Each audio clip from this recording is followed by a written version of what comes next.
Hi, everyone.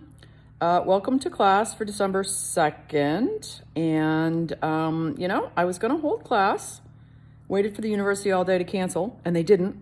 And then asked myself, would I want my son driving around in this just to get to a class? He's transferring to UMass in the spring. And the answer to that was no. I went to the store and the roads are horrible, and so I canceled class. However, I do want to stay on track because the end is near. Oh, I have a black eye, by the way. I punched myself in the face with a metal lamp, the night before Thanksgiving. So please ignore my black eye. We're going to open the contracts exam tonight. We were just about done with the contracts material anyway. And so I'm going to wrap up the contracts material. I'm going to open that exam at 7 as planned, but I did give you an extra day to accommodate this change in schedule. And so it's not going to close until tomorrow night at midnight. So the contracts exam will open at 7 tonight. It'll close tomorrow night at midnight. It's available for you in the exams area in Canvas, and it is based exclusively on the two contracts outlines. Now, the two contracts outlines are located as modules in between torts and the assignment areas. I'm going to turn my camera around so you can see that. I'm not sure if I can. Oh dear, what just happened there?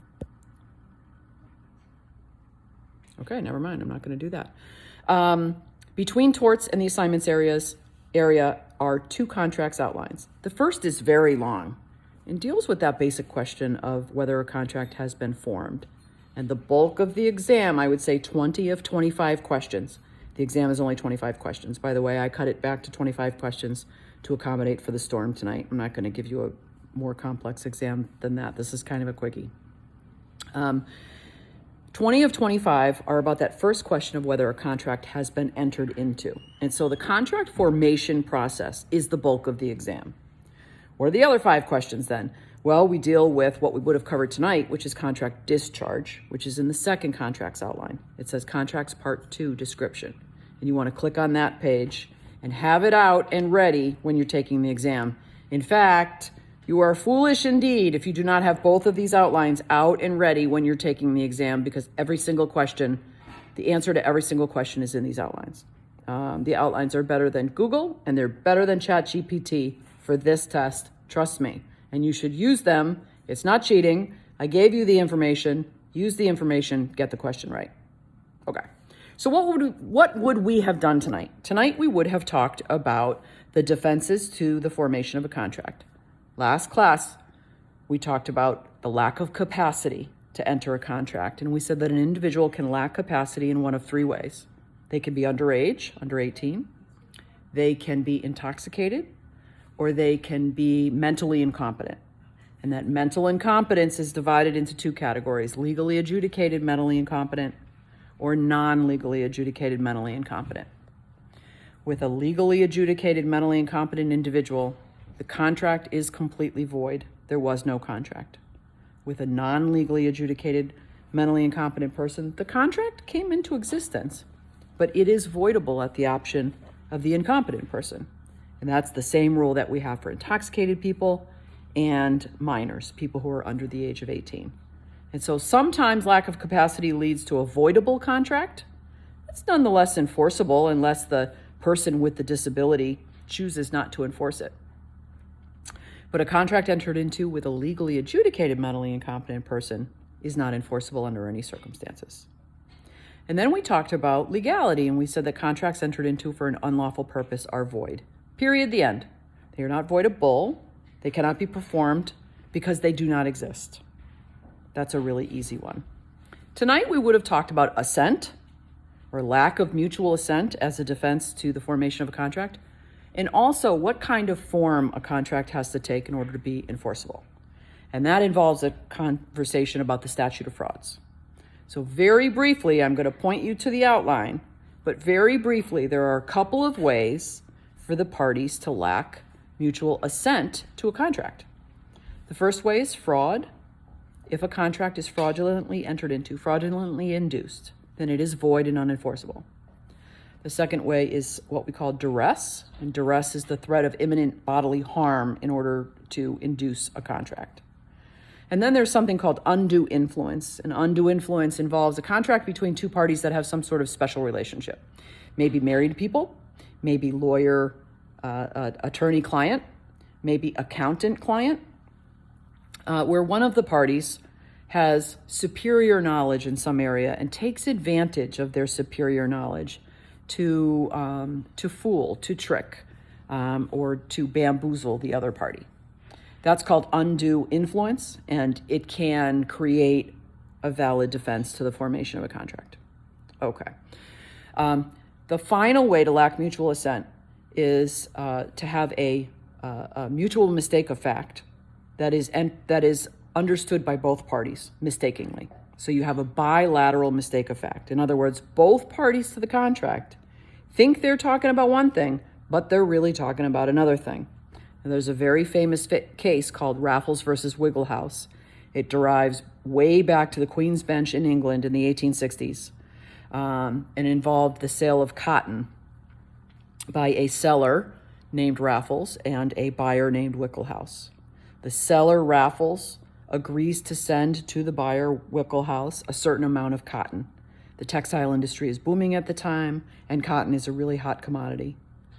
But the two men were mistaken about the time for performance. They agreed that the cotton would arrive on the ship called Peerless. But what they didn't know, neither of them knew, is that there were two ships Peerless. So this is the famous case of the two ships Peerless. The cotton arrives on the wrong ship, or rather the first ship Peerless arrives, and Mr. Wigglehouse goes onto the ship, and there's like pigs and cows. There's no textiles, there's no cotton. And he has contracts that depend on his ability to get that cotton on time. And so he goes and he gets his cotton elsewhere. He doesn't need the cotton anymore. When Raffles finally gets around to sending the cotton on the ship Peerless that Raffles thought they were both talking about. So they were both just talking about different ships that arrived at different times. And it altered the time for performance of the contract.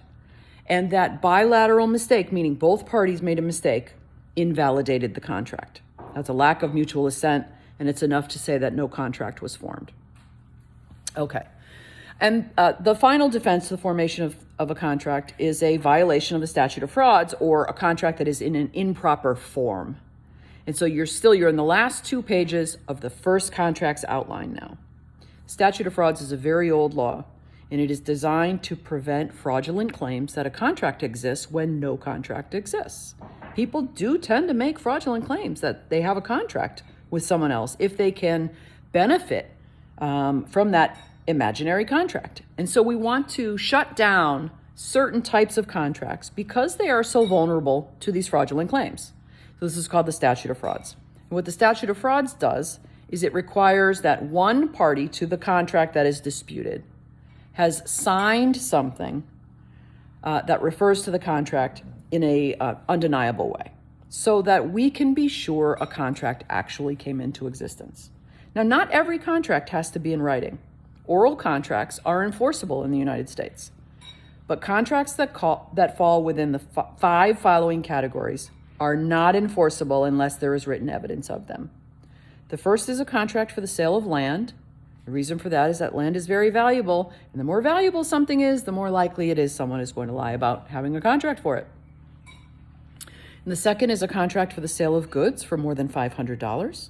Again, the higher the value, the higher the likelihood that someone will lie about it. The third is a prenuptial agreement, or a contract in consideration of marriage. We want people to write down their agreement when they actually love each other, so that when they hate each other's guts and they are likely to lie, we can believe what they agreed upon. And the fourth is a guarantee contract, or the promise to answer for a debt of another. People just don't do that. I'm not picking up your bills. It's not believable that an individual would pick up the debt of another individual. The only people that do that are parents, and they do it in the form of guarantees. And then finally, we have contracts that cannot be performed in less than 1 year. And the reason why we want these to be in writing is because after a period of a year has passed, memories fade. The people who entered into the contract can no longer be relied upon to remember the exact terms of the contract, and therefore we require those to be in writing as well. So there's a couple of questions on the test about the statute of frauds. You definitely want to have those 5 categories of contracts out in front of you before you read the questions and answer them. And you want to understand that only one party needs to sign the writing, and it's the party that's denying there was a contract. Okay, that closes out big, broad question number 1, has a contract been formed? Big, broad question number 2 is now what? Well, a couple things can happen once the parties have entered into a contractual relationship. They've both picked up legal obligations that they didn't have before the contract. And as soon as you pick up a legal obligation, you try to get rid of it. And there's a couple of ways to get rid of that legal obligation. The best way to get rid of the obligation is to get what we call a discharge. And a discharge is like a coupon. It's like a get out of jail free. You entered into a contract, you picked up an obligation, and then you did this other thing that got you discharged of that obligation. You're free to go. You don't owe anybody anything now. How do you get that discharge? Well, there's a couple of ways to get a discharge. Sometimes the parties give each other a discharge. They do so by agreement of the parties. They say, maybe one of the parties says, I don't want to do this anymore, do you? And the other party says, no, I don't want to do it anymore either. That's called a rescission. It's a mutual rescission, and it's fine. Anything that is mutual is fine. And so we have several ways to achieve a discharge by mutual agreement of the parties. And then we have another type of discharge that floats around that just sort of happens on its own. We call that by operation of law. Sometimes when the subject matter of the contract becomes completely impossible to perform, the parties will receive a discharge. Sometimes when one party comes to the other party and says, oh, by the way, I'm not going to follow through with the terms of that contract. We call that an anticipatory repudiation. And anticipatory repudiation entitles the other non-repudiating party to treat the contract as terminated and gets that party a discharge. And there's definitely a question on the test about anticipatory repudiation. So if Sam says to Max, hey, that contract we signed where I was going to sell you my car, by the way, I'm not selling you my car. Max may treat the contract as terminated and walk away with a free discharge. In other words, Sam can't then sue Max and say, hey, you didn't show up with your money for the car. No, because you told me you weren't. Anticipatory repudiation is enough to get the non-repudiating party a discharge. Okay. After we finish that big question, has a contract been formed? And if so, then what? Well, the parties either get a discharge or the bad thing happens, and the bad thing is a breach. We don't talk much about breach. Breach is an unforgiven failure to honor a contractual obligation, and it will likely result in some sort of liability for you in court if you're sued for breach of contract. We can go through a variety of different types of damages that a plaintiff will be looking at in a contracts case, but I actually cut those questions out of the exam. We're not going to have time for that thanks to the storm tonight. So all you really need to know is that two things can happen after the parties enter into a contract. Either the parties get a discharge or there is a breach. A discharge is good and a breach is bad. And then we would move on to a law called the Uniform Commercial Code, which Eisenberg really wants you all to understand that most contract issues in the United States are now governed by the UCC, or the Uniform Commercial Code, which is divided into separate articles that cover a variety of different types of contracts and different types of commercial transactions, rather. Article 2 of the UCC, of the Uniform Commercial Code, it governs sales contracts. Any contract for something that is movable, for a tangible item that is movable, a new cell phone, a new laptop, a dog, a car, a set of keys, a new sweater, those are all movable items. And any contract for those items would be governed by the Uniform Commercial Code. In the second outline, the last page tells you all about the Uniform Commercial Code and what you need to know about the UCC. And it would be worth having that out when you take the test. The central governing dogma or mantra of the Uniform Commercial Code is this idea of good faith and fair dealing, and that merchants should deal with each other in good faith and deal with each other fairly. And so always a defense under the Uniform Commercial Code is that somebody was not following the covenant of good faith and fair dealing. We want to keep that in mind. There's definitely a question about that on the test. Okay. That's it for contracts. The test is 25 questions. You are going to have your contracts outline 1 out, and you're going to have your contracts outline 2 out, and you're going to have 1.5 minutes per question. I think I gave you 30 minutes for 25 questions. So a little over 1 minute per question. Time should not be a problem on this exam. Time should not be a problem. I'm going to open the exam now, and I'm going to give you some themes. Actually read a couple of questions so that you understand what types of questions are coming for the night.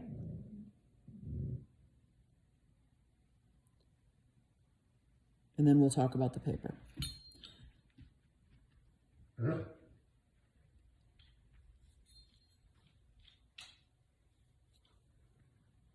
Okay, 25 questions.